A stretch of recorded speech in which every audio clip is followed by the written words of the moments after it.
into it. A Tyrannax Atrocity, Commander Sphere. We can put that in Izzy's new commander deck. We got a Cephalopod Sentry, Ambulatory Edifice, and we've got one of our Planeswalkers, a Kaya Bane of the Dead. This is one of the uncommon Planeswalker cycles they had. None of them tick up. I'm pretty sure they all tick down, but they all have like really good abilities that that stake the board, or that affect the board state. We've got another promotion card. So that's 3. Let's see, we got an Atarka World Render, and Linvala the Preserver. Nice. So I'm also noticing that not all of these cards are out of they're not all out of the same set. So you get just a splattering of cards from. Yeah. So I bet these are like those repackaged packs. probably something along those lines. Oh, that's cool though. There's a quick silver fisher. Yeah, that art's neat too. Yeah, it is. And another promotional card. So you get 4 promotional cards per pack. Maybe per pack. I don't know. How many actual cards? They're free packs though. So I mean, you can't really bitch about free cards. That's true. They give you 10 real cards, and one of them's a basic land. No, I mean, you gotta have land. Yeah, you gotta have some lands. All right. Next one, we've got Dominaria United. This is a fun set. They're all fun sets. What am I talking about? Love magic. Here we go. Take a commercial close. Okay. Forest. Sunbathing Root Walla. That's cool. Foil Lightning Strike for your red decks. Another Commander Sphere. Sorry, Izzy. You can't run more than one. We've got a Singer Connoisseur. Let's see. Urtare's Scorn. I think it's Urtare's Scorn. Johnny the Great-Hearted. Here you go, a foil, or it's not foil, a rare planeswalker though. Creatures you control have vigilance. You plus it up, you gain 3 life, and plus it down to put a +1/+1 counter on each creature you control, and a loyalty counter on each other planeswalker you control. Yes. There's promotion. Let's see, we got a Black Blade Reforged, a Philath, World Sculptor, and a Tora. I'm not even about to pronounce this. The Sky Knight.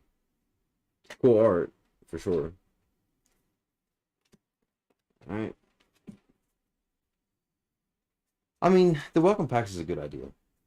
I do like it. I think just being able to hand a brand new player a stack of packs and be like, have fun opening, because I mean these things are like crack. You know what I mean? Like they're like opening or like scratching off lottery tickets or something like that. You know, it's like every time you open one, it's a little bit of adrenaline rush. So. Not to mention, they need a little bit of goodwill after some things over the past couple of years. So they've definitely stuck their foot in their mouth more than once in the past few years. True. Yeah, and they've gotta get their players in good graces. You know. Let's see. Oh, excuse me. We opened up the Kamigawa's Neon Dynasty pack. I forgot to announce that. Here we are. We've got foil force. Well, that's a nice to start out with. Do what? Let's not start out with a nice 4-1. Yeah. I love this creature right here, man. Online, I've got a green-white enchantment deck that I play in standard, and the thing that thing just will mow over people. But this is one of the cards that it plays. It's a 2-mana 1/1, but whenever it enters the battlefield, you draw a card. But he's an enchantment creature. Yeah. Yeah. So I know that's just simple, like, you know, but it actually works out. Like you have to have this card. As a matter of fact, there's a deck that I was playing the other day, and this happened to me twice in the same day. But they played a card where they're allowed to go to through their deck and my deck both and pull out a creature and play it, any creature they wanted to, and they chose this in my deck. Like, and all it is just a 1/1 that draws a card. Yeah. You know, like it's that good in the right situations. Amazing, so. Yep, card draw. I mean, you got to have advantage, you know. We got a vehicle. All right, another commander sphere. I'm starting to see a pattern here. They're trying to get you into commander too. Commander's a really good format for them. It is. What, 5 years? It is. Yeah, yeah. Well, a lot of local game stores now, they cater to commander players because that's where most of the money from the singles is going, is to commander players, you know, especially the high dollar ones. You can make things work in commander that make no sense in standard, or they just. Yeah, you can combine decks together that have existed outside of formats for so long, you know, like stuff that's just not even been seen in years. Yeah, exactly. Like where at one point in time it was very linear for that format, but now you can bring that combo in mixed with this combo and this combo, and it's just, yeah, it's a lot of fun. It really is. They knew what they were doing by making Commander, which actually they didn't make Commander. Like, Commander started out like with just a group of guys, and it was called EDH, or Elder Dragon Highlander. And that's how it all got started. Store way back when, and we just literally called them table games. That's what we called them. Same things. Yeah. The first time I ever walked into a game store to check out Magic, my buddy Spencer was with me, and we walked in, and he's showing me some cards, and I'm looking at them, and I'm picking out a couple, you know. But over off to my left, there's just a table, and I swear to you, there was like 10 guys at this table, and they all just had pre-built decks, and they were all playing one giant game of Magic. And this was way beyond, like way before Commander was ever a thing, you know.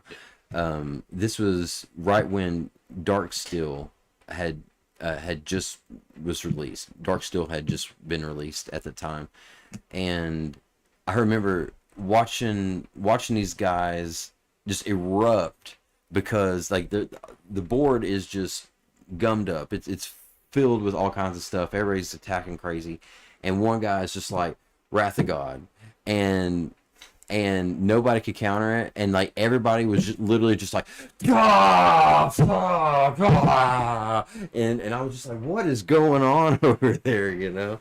It's like one person could play one card and just make everybody at the table rage. It was awesome. When we played those games, my goal was to do something to mess with every single person on the table. Yeah. It's like, I used to play mostly blue, and what I played most often was a capsized deck that I could literally put everybody's stuff back in their hands. Like, okay, now that we've done that, I'll play a couple guys. You're good. Exactly. Oh, and I got 3 open for buyback. Yeah, I know. Like, dude, I loved it. Absolutely loved it, dude. Like playing Magic like that back in the day was like very communicative too. I don't know. That was part of it. That was just part of what drug us into it. All right, we've got an Assassin's Ink as our next card. A Dokuchi, I think that's what that's called. Dokuchi Shadow Walker. The Dokuchi. The Dokuchi. Oh, we've got another Planeswalker rare. Tameo, Collector of Tales. We'll just go with that because I don't have any better idea. Okay. That was a terrible idea. That's what that name was. Let's see. A Jugan, the Rising Star. an Akron of Sun's Grace, and a Peerless Samurai. 3 mana. Okay, cool. Very cool. And a promotional card. I never saw that. And yeah, exactly. Another one. All right, last pack for us to open for today. We have got the Innistrad Crimson Vow. Now this is a fun set. For sure. I like drafting. I like to draft a lot. Like that. I feel like that's the only way you can play a limited format anymore is drafting. My favorite used to be the big pre-release tournaments. Yes, sealed. But Sealed tournament. But you can't do the way we did it. You can't do it anymore because everybody knows every card coming in the sets before they get there.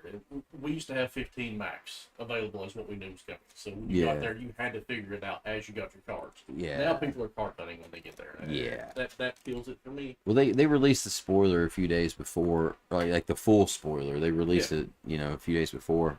So, yeah, if you're like me back, like I would sit up and just start putting together combos and like thinking about what works with what, and and show up at the pre-release, and it doesn't matter what you get. Like you kind of have it, as long as you have a little bit more of an idea of what the set is supposed to do and what the mechanics of it's supposed to do, you're going to be at a little bit more of an advantage than your opponent who's just opening up cards. It's like literally before you had to figure it out as you got your cards. You had to try and figure a theme as you went, and then it's like that's not there anymore. You just can't do that. Yeah. If you do, you're going to lose. Yeah. But I think that they do that though because it probably drives up prices of sales and pre-sales. Like because if you release a set and you're not telling them what's in it, they're probably not going to pre-order it. But nonetheless, if you're not at a pre-release, you're not going to see the cards like that anyway. So they could literally release it on pre-release day and still have that feel to the game, to the pre-release tournament. Yeah. I don't know how all that works. I'm sure it has a lot to do with manufacturing and stuff too. Because you would only give yourself a week to manufacture all those pre-orders after the pre-release date. Magic's not going to sell any less if they release the cards on the day of rather than 2 days before. The people that are going to order them are going to order them. Yeah, true. But yeah, they have to hype up sets though. We have someone asking what is sealed games. Sealed is where like show up to your Friday. It used to be your card store tournament, but it used to be mainly done with like Friday Night Magic, and they also do it with pre-releases. But you get 6 packs of cards, and you open up your 6 packs, and you have to construct a minimum of 40 card deck with those 6 packs of cards. That doesn't include basic lands. You can pull basic lands from anywhere else that you want to from outside the game, but then you play a tournament with it, and that's what sealed is. So it's really a lot of fun. I love playing sealed tournaments, but drafting is really cool too.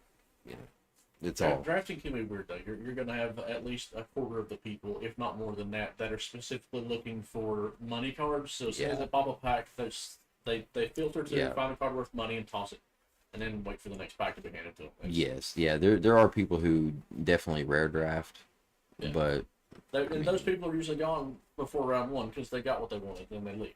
Yeah, but if you're a good drafter, you can take all that aside. Like, okay, they're taking these expensive cards or whatever, but like usually those expensive cards are really only affecting the standard format or maybe other constructed formats, not necessarily the limited formats. So if you're just good at making a limited deck, then screw that guy. Go win the tournament and leave with 20 packs. Yeah, exactly. So it's a give and take. It's easier for the people that do build decks. Yes. But nonetheless, I hate the idea of that. It's like at least if you're going to pull all those cards, play them. Yeah. I mean, if you lose, you lose. You've already paid your money. Right. Yep. Well, I know people who would just go and draft and they would just draw up and leave. Yeah. And that's just what they do. It's like the last tournament I went to. It was a pre-release, and we did a version of that. And we were 20 minutes in. Every table had finished their drafts. We were getting ready to start round 1, and 2 tables full of people left. I'm like, what the heck? Yeah. Well, at that point, I'm just like, dude, go buy 3 packs. Yeah. Just go buy 3 packs and open them. Like there's like the majority of the time, people are not going to be passing you rares anyway. Like yeah, well, and this is a pre-release though, so the packs weren't available to buy. Oh, okay, that makes sense. Yeah, so yeah. I kind of get it then, but still, kind of a douchey move. Like at least play your cards. I mean, yeah, if you're gonna lose, you're gonna lose. Whatever. But yeah, at least finish a round. Yeah, absolutely, absolutely. Jamie, I know we're kind of crunching on time here. Let's go ahead and finish up this last pack. I know you got somewhere you got to be. Let's see here. We got our 2 promos. There's a foil forest. We got a foil Gift of Fangs. A foil apprentice sharpshooter. Excuse me. Apprentice sharpshooter. And our 4th command sphere. Oh, we've got. Apparently, they want to build. They want you to build every commander deck. We got a thirst for discovery. Excuse me. A Markov waltzer. And we've got a Sorin Vengeful Bloodlord. So they were definitely putting planeswalkers from this set into like all these packs. It seems to be like they're geared toward at least half the cards being commander. Yeah, I agree with that. I agree with that. We've got a Dearly Departed. And Niv Mizzet, the Firemine. Love this card. And a Valdarin Epicure. Love this card too. This also goes in the Boros deck. So I might have explained this to you, Jamie, but I'm going to explain it to you guys at home. So there's this Boros deck that they just came out with that uses this guy. So he comes into play and deals 1 damage to each opponent, but you create a blood token. And a blood token is an artifact where you can pay 1, discard a card, draw a card. Well, you have to sacrifice the token also. But anyway, so you get this free token for 1 mana. But then on your next turn, you play a card called Gleeful Demolition, and you sacrifice an artifact, and for 1 mana, and you sacrifice an artifact, and you get 3 goblin tokens. So you just up the board, right, just like that. And then you play your 2nd land, and you play your Knight Errant, which he convokes, which means you can tap your creatures to pay for the mana to play him, and he costs 5. So you got 4 creatures on board. You got 1 land. You can play him, yep. And then you can go to your deck. You go through your deck and pull out even more creatures, and it's just so fast. You can get 5 creatures out on turn 2, and a total of 9 power. Yeah, that's pretty fast for us. Yeah, it's really, really, really quick. A lot of fun. I've had a lot of success with that online. So love this card. All right, everybody. I think that's going to wrap it up for us here at Name of the Game today. We want to thank you so much for joining us. Don't forget to go and check us out on all of our other social media platforms. We got Facebook, Instagram, Twitter, YouTube, you name it, we're probably there.